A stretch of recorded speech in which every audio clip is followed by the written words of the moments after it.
les amis, c'est Farming Savoyard, comment allez-vous? Moi ça va très bien, on se retrouve pour l'épisode numéro 8 sur notre carrière suivie sur la map John Holm. Et comme promis dans la dernière vidéo, aujourd'hui on prépare les champs. Donc j'ai de mon côté pris mon Sam Fortis 190 chevaux avec ma charrue 6 corps. J'ai déjà commencé un petit peu pour éviter de perdre trop de temps et vous montrer tout le temps la même chose. Donc on va se mettre au boulot directement. On y va, on baisse. Alors il faut se mettre ici comme ça, et c'est parti. Voilà, donc on va déjà préparer dans un premier temps en labourant notre champ numéro 24. Alors j'ai pris le champ numéro 24 puisque c'est celui qui est pour l'instant le moins grand entre guillemets de mes champs en possession. Vous voyez, j'ai déjà mis en place mon New Holland T6 avec le déchaumeur pour ensuite déchaumer ou entre guillemets cultiver la terre après le labour, et après on passera tout simplement un petit coup d'engrais comme ça. Et ben écoutez, vous aurez la préparation entre guillemets intégrale d'un champ pour ensuite le semis tout bêtement. Donc voilà, j'ai continué à moissonner avec donc ma New Holland TC 590 mes différents champs, le 30, le 25. Je suis actuellement sur les champs numéro 34 qui lui est déjà fini. Le numéro 39, je vous montrerai après donc les stocks que j'ai commencé à accumuler. J'ai vendu un petit peu à l'élévateur à grains, une voire deux bennes me semble-t-il de blé pour commencer à avoir un petit peu d'argent. Je pense investir dans une moissonneuse un petit peu plus performante. Donc à la première case avec une barre de coupe me semble-t-il de 10,50 m. Donc pareil, hein, de 5,50 m avec la New Holland, on passerait sur du 10,50 m. Toujours dans l'idée d'avoir un gain de productivité et de faire les choses plus rapidement. Voilà.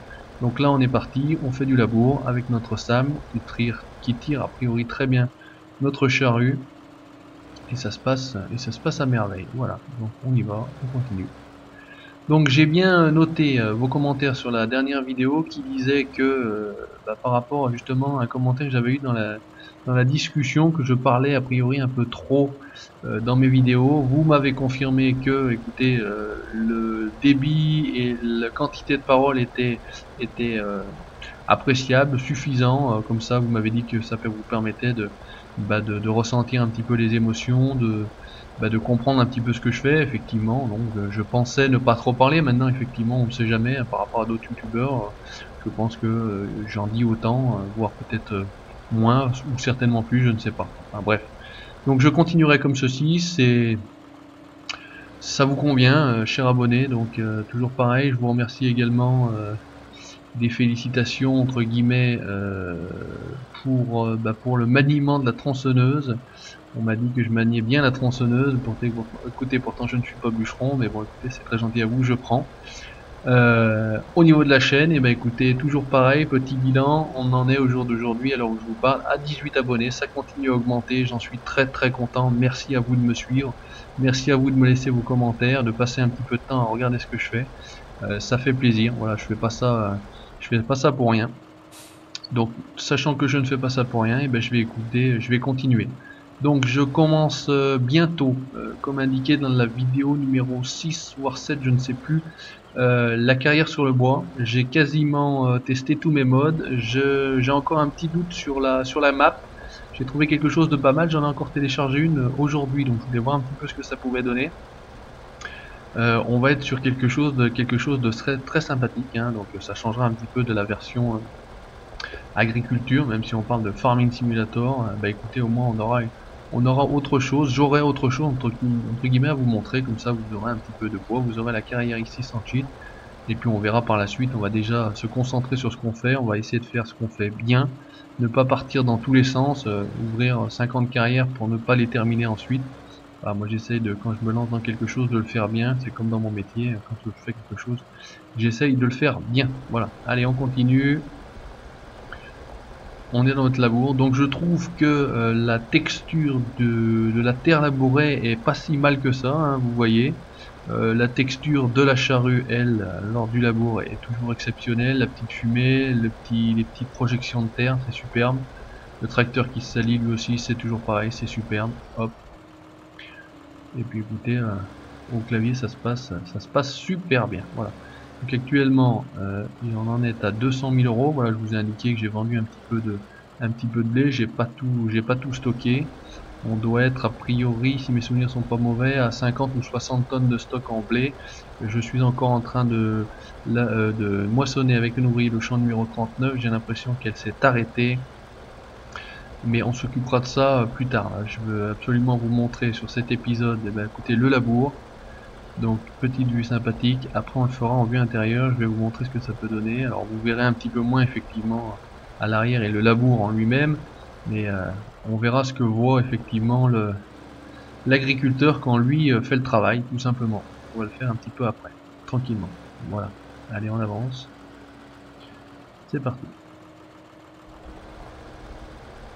Donc une charrue 6 corps. Alors je n'ai plus la marque en tête. Si on s'approche un petit peu, Amazon tout simplement. Donc charrue 6 corps, suffisante pour ce tracteur là de 190 chevaux. Il tire tranquillement, hein, je vais dire. Peut-être qu'un véhicule moins puissant comme mon Ursus à 145 chevaux aurait pu le tirer. Bon, j'ai pris le plus puissant pour être tranquille. Au moins il n'y a pas de souci à se faire à ce niveau là. Mais ça tire largement. Après on a des choses un peu plus importantes, ne serait-ce que dans le matériel du jeu.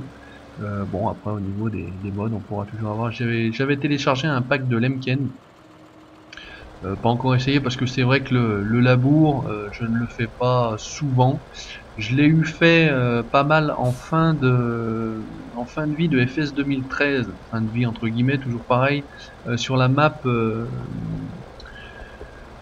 la ferme limousine avec le soil mode, où effectivement pour avoir un rendement optimum il fallait passer par toutes les étapes de culture. Alors Stofflours, je sais pas si toi qui joues a priori comme tu m'as indiqué sur FS13, alors petit dédicace à toi pour commencer, essaye cette map et essaye surtout le soil mode. C'est sûr que ça prend beaucoup plus de temps mais ça rend le jeu beaucoup plus intéressant. Mais effectivement ça donne du travail. Alors attention, il faut labourer, il faut épandre, il faut traiter, il faut désherber, voilà, pour ensuite seulement récolter. Ça donne, la carte est magnifique en elle-même, hein, map française en plus. Il y a beaucoup de choses à voir. Bon, voilà. Donc, si tu joues à FS 2013, joue sur cette carte, tu ne regretteras pas. Voilà. Petite dédicace également aux autres. Hein. Un bonjour à vous, un petit coucou de la Savoie où aujourd'hui il fait absolument un temps dégueulasse et où certainement par rapport à la température qu'on a nous ici, et ben il doit neiger en altitude. Donc et ben c'est tant mieux. Les stations vont commencer à se frotter les mains. Il faut de toute façon un peu de neige pour que les gens de la montagne vivent en tout cas de l'activité du tourisme montagnard. Voilà. On se met un petit peu en vue intérieure. Voilà, excusez-moi pour le délai entre le... Alors on a les rétros qui fonctionnent, mais effectivement les rétros, on voit le retour de la terre, mais pas évident, hein, pas évident du tout. On va essayer de se le faire comme ça. Ah, excusez-moi, petite erreur de touche, je suis sorti du véhicule. On va se le faire en vue extérieure, hein. Ça sera quand même beaucoup plus pratique pour moi, beaucoup plus sympa pour vous peut-être également. Hop, allez, on y va. On est parti sur les chapeaux de roue, le SAM presque sur les deux roues à l'arrière. Donc un petit retour et puis on va être bien. Voilà, je vais dire on va être bien au niveau du labour. Après donc on va passer un petit coup de cultivateur et ensuite on ira chercher tout simplement notre épandeur à engrais. Et puis on aura tout simplement un champ prêt pour la récolte. Donc on aura vraiment effectué toutes les actions possibles de la préparation d'un champ pour pouvoir avoir un rendement optimum. Donc ici on va être comme ça va pas être très joli. On va avoir l'impression que mais avec la fumée on voit pas grand chose. Voilà. Parce qu'effectivement on sort du champ, mais l'option limitée au champ est activée, donc ça permet effectivement de ne pas labourer en dehors des délimitations du champ. Vous pouvez le délimiter pour par exemple avec le champ 25 en faire qu'un seul, tirer tout droit, et puis simplement faire un seul champ. Donc ça vous permettrait d'avoir un seul champ, d'éviter que la machine fasse des allers et des retours. On va faire ici les bordures. Alors je sais pas s'il vaudrait mieux le faire dans l'autre sens ou ce sens là, voilà, je ne suis pas un spécialiste entre guillemets, donc on va faire comme ça, sachant que l'autre de toute façon en plus là-bas va me gêner. Voilà, on va faire comme ça pour histoire bien d'avoir fait ça bien. Hop. On va faire de même sur le bas. Et on va le faire dans le sens où j'aurais voulu le faire ici, c'est-à-dire le bout de la charrue en bout de champ. Voilà. Normalement, il aurait peut-être fallu certainement le faire de l'autre côté, à l'inverse, pour être, vous voyez, tranquille et tomber bien sur le bout du champ ici. Bon, hein, on n'est pas des professionnels, on essaye de faire ça le plus réaliste possible. Maintenant, c'est pareil, je suis pas sûr que labourer à 12 km/h ce soit possible. Bon, si des personnes savent, connaissent un petit peu mieux que moi l'agriculture vraiment, bah écoutez, vous me le dites. Allez, hop, on est ici, donc avec notre T6 et on va cultiver. Voilà, donc j'ai mis, comme je vous avais montré, ma fourche avant. Donc il n'y a plus qu'à maintenant tout simplement acheter des outils, comme ça on sera tranquille. On a un tracteur avec relevage avant, enfin avec fourche avant tout simplement, un chargeur avant même peut-être, techniquement parlant. Ce déchômeur là, ce cultivateur, le Vogelnot en 6 mètres est très très pratique, je le trouve très bien fait, très joli. Là a priori cette fois-ci les roues ne tournent pas d'habitude, alors est-ce que c'est un bug ou est-ce que c'est comme ça, les roues tournent même si elles ne sont pas actives, entre guillemets, elles ne touchent pas le sol, elles touchent un petit peu. Donc là notre ami tire la langue, 7 km/h, on refait la montée et c'est parti. Voilà, petit but de devant, on va essayer d'être le plus précis possible. 6 km/h, allez mon ami, tu vas y arriver, il n'y a pas de souci, je sais que tu peux le faire. Par contre j'ai bien décalé, on va pas être efficace au niveau de la largeur de notre déchômeur. Voilà, on va essayer d'utiliser le maximum de la largeur du déchômeur, puisque si c'est pour avoir 6 mètres et ne travailler que sur 3 mètres, intérêt limité, autant garder le 3 mètres, hein, vraiment pas de... donc j'ai fini également de presser, vous voyez les balles carrées, donc ça fera l'objet du prochain épisode où on va charger les balles carrées. Alors je sais pas si on va acheter, parce qu'on a un petit peu d'argent, un l'arcusin pour les charger, ou si je fais ça vraiment tout sur le plateau, le charger avec le plateau. Alors pour changer, on utilisera ce T6, j'achèterai donc le pick-à-bot pour mettre dessus, parce que je ne suis pas sûr que celui du Liebherr s'adapte sur le tracteur, à essayer, à vérifier, mais ça je le regarderai de mon côté. Et puis on se chargera les balles carrées sur notre plateau. Voilà, comme ça on aura commencé à stocker. Cette fois-ci je les garderai, je les déchargerai là-bas aux vaches, et comme ça on commencera déjà à avoir un peu un stock de paille. Tout simplement. J'ai fait également hors vidéo, j'ai continué à remplir mon silo, j'ai fauché, endainé, auto-chargé le champ numéro 29 et mon champ numéro 38. Je dois être aux alentours de 25% voire 30% de taux de remplissage de mon silo au BGA. Donc écoutez, quand on aura besoin pareil d'argent, on le recouvrira, et puis ce qu'on fera également, ça fera peut-être l'occasion de vous faire une autre vidéo un petit peu de fauche. Et puis de toute façon j'avais acheté mon faneur pour faire du foin, donc on est équipé, hein, on a les faucheuses, la faneuse et la presse pour faire du foin. Donc pareil, encore une fois, certainement pour un autre épisode, et on fera du foin, donc tout simplement on fait la paille, on fait du foin, on avance, on commence à stocker en prévision de l'achat de nos animaux. Donc on va pas tarder a priori par rapport à l'avancée à acheter nos animaux, hein. Écoutez, on a le matériel qu'il faut bientôt pour les nourrir, les pailler, etc. Il faudra simplement acheter une mélangeuse pour pouvoir les nourrir. On peut faire de l'ensilage. Alors pour l'ensilage, effectivement, soit on le fera avec de l'herbe, c'est plus simple, on a le matériel pour l'instant. Dans l'attente effectivement d'acheter l'ensileuse Krone, sachant que j'ai 90 tonnes d'orge, j'ai 60 tonnes a priori de blé, j'ai 50 ou 60 tonnes de colza. Donc écoutez, avec tout ça, il y a peut-être moyen quand même en vendant ça avec des fortes demandes de se faire un peu d'argent. Et puis s'il manquait un peu d'argent, et écoutez, on réutilisera la technique du bois, je vais appeler ça la technique du bois, en coupant un ou deux sapins et puis on les simplement les vidant dans le bassin de la scierie, hein. Vous avez remarqué donc dans la précédente vidéo qu'approximativement un arbre 30 000 €, donc vous mettez quelques arbres, on est vite arrivé à quelques centaines de milliers d'euros. Voilà, il faudra également, toujours dans le même optique, rembourser le prêt, je l'ai dit, donc j'ai pour l'instant le prêt maximum pour 200 000 euros. Donc il faudra le rembourser tout simplement.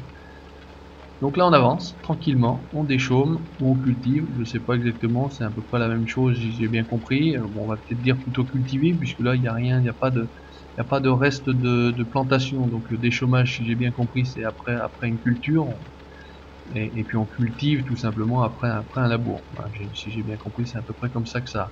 Si je dis des conneries, si vous avez plus d'informations à ajouter, n'hésitez pas, toujours pareil, commentaire, et puis vous me dites ce que vous en pensez, tout bêtement. N'hésitez pas à me reprendre, hein, si je dis des bêtises en étant poli, bah écoutez, vous me reprenez, il n'y a absolument aucun souci, je l'ai déjà dit, je prends toutes les critiques positives, négatives. Alors les négatives, a priori quand elles sont constructives, parce que sinon c'est vrai que c'est pas intéressant de critiquer pour critiquer. Voilà, pour l'instant c'est pas le cas, hein. Je trouve qu'il y a pas mal de respect, en tout cas sur ma chaîne. Je n'ai jamais bien vu d'ailleurs sur même d'autres chaînes tant d'irrespect, on va dire, hein. Certains parlent parfois d'irrespect, d'insultes, etc. Bon, écoutez, les cons, il y en a de partout, je vais dire, euh, dans tous les domaines. Donc sur YouTube pour l'instant, et en tout cas sur ma chaîne, pour l'instant tout se passe bien, j'ai affaire à des gens sympathiques, intelligents au demeurant, donc eh ben, écoutez, merci à vous, toujours pareil. Voilà. Alors on va se faire encore un aller, un retour, un aller et certainement un retour, donc 2 allers-retours pour faire le bilan, et puis on sera bien au niveau de la culture. Alors ce que je vous propose, pour gagner un petit peu de temps, c'est que là je vais embaucher l'ouvrier, je vais sauter, vous voyez, hop, dans celui-ci, dans mon SAM, je vais aller déposer la charrue. Et puis comme ça, on va tout de suite récupérer les pendeurs en engrais. Et on va passer tout simplement l'engrais. Comme ça, vous aurez les 3 parties. Ce que j'aurais pu faire, c'est replier. C'est pas avec le X? Non, je pensais. Replier la charrue, je voulais simplement replier la charrue. Alors ce qu'on va faire, on va la mettre à côté. Ouais, on va la mettre à côté du Karcher parce qu'elle n'est pas tout à fait propre, elle n'est pas trop sale non plus. Hop, on la dépose ici, on sera certainement assez près. On va aller récupérer notre épandeur à engrais, également Amazon. Ici, on travaille avec Amazon. Voilà, il est rempli, c'est fait exprès, voilà, quand tant qu'à faire, quand je le ramène, je le remplis systématiquement, comme ça quand je le reprends, et ben écoutez, au moins il n'y a plus qu'à simplement s'en servir. Voilà, hop. Alors notre ami, lui, est en train de finir, très bien, hop, on va mettre en route et c'est parti. Voilà. Donc là, on passe notre engrais. Alors engrais solide, hein, non pulvérisé. Donc il y a la possibilité de le faire avec le pulvérisateur, là c'est l'engrais solide. Voilà.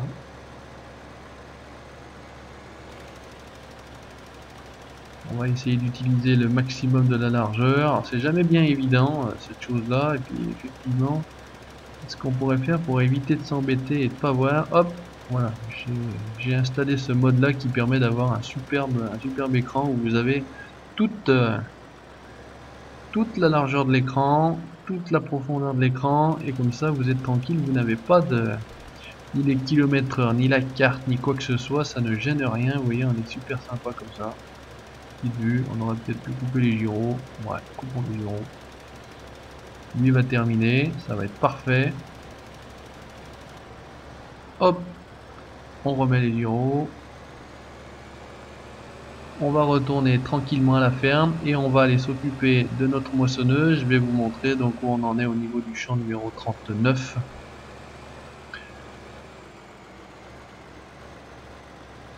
Donc toujours pareil, cette herbe, je la trouve très bien faite moi, l'herbe. Les bâtiments aussi, mais l'herbe est superbement bien faite, je trouve. Voilà, on va se déposer notre épandeur ici. On va couper les gyros. Notre ami a également terminé. Bah écoutez, on va en profiter pour le ramener à la ferme. Après le travail, on remet le matériel à la ferme. On pourra le nettoyer. Je vais vous montrer mes stocks, comme ça également ça confirmera ce que je vous ai dit, que j'ai pas dit trop de bêtises. On a notre Lamborghini 230 chevaux qui est ici, que vous avez vu dans l'épisode précédent avec la presse, donc en montée tout juste suffisant, hein. C'est vrai que la presse prend beaucoup de puissance. Toujours pareil, on se rend compte que la moisson, ça salit les véhicules. Hop, on y va, on récupère notre Ursus qui va très bien pour tirer cette benne là. Je trouve très pratique ce véhicule. J'adore le bruit. Alors je sais pas, dans la vidéo je mets pas le son du jeu trop fort, donc effectivement vous l'entraînerez peut-être pas, mais vous aurez vous joué avec et vous vous serez rendu compte que le bruit est très sympa. Alors on va faire comme ça pour remettre tout ça. On va s'enlever la carte ici. Voilà. Donc on a un taux de remplissage de 70%, on est bien. Au niveau du champ, il reste un petit peu. Voilà, je vais juste après remettre en place l'ouvrier. Et puis, comme ça, vous aurez... On va aller sur nos stocks, tout simplement. Voilà, regardez la salissure. C'est vraiment magnifique. Magnifique. Voilà, on réactive. On plie. Et on remet notre ami au boulot. Voilà, donc mes super ouvriers. Petit de l'intérieur, on triper un petit peu, sympathique. Alors je sais pas si vous avez vu comment ça a fait. J'ai mis l'ouvrier, il a tourné la tête à droite et à gauche. Hein, c'est pas moi qui ai bougé la caméra. Il a tourné la tête à droite et à gauche pour vérifier je sais pas quoi d'ailleurs. Et puis il est parti. Bon bah écoutez, c'est bien, on y va, on continue. Donc ce que je voulais vous montrer, on va se remettre ici avec une petite vue sympa, comme ça on verra passer notre ami. Donc en blé 64 000 litres, en orge 90 000 litres, donc 64 ou 90 tonnes. En colza 52 000 litres. Donc vous voyez, on a des stocks qui sont pas mal. On a des stocks qui sont pas mal. Donc là, on est pas mal de ce côté-là. Hop, on revient. Ce qu'on va faire, c'est qu'on va et ben écoutez, celui-ci est prêt entre guillemets pour charger. Alors j'utiliserai peut-être celui-ci, je viendrai avec avec le T6 comme j'ai dit, on essaiera avec le T6, avec le Liebherr, comme ça on verra quel est celui qui va le mieux. Et puis eh ben écoutez, on va se laisser là. Donc c'était l'épisode numéro 8, on prépare les champs. Donc sur cette petite vue du Liebherr, le soleil couchant, toujours pareil, il est bientôt 18 h sur Björnholm. Et ben écoutez, je vous souhaite de bien finir la journée et puis je vous dis à très bientôt. Merci d'avoir regardé. Salut!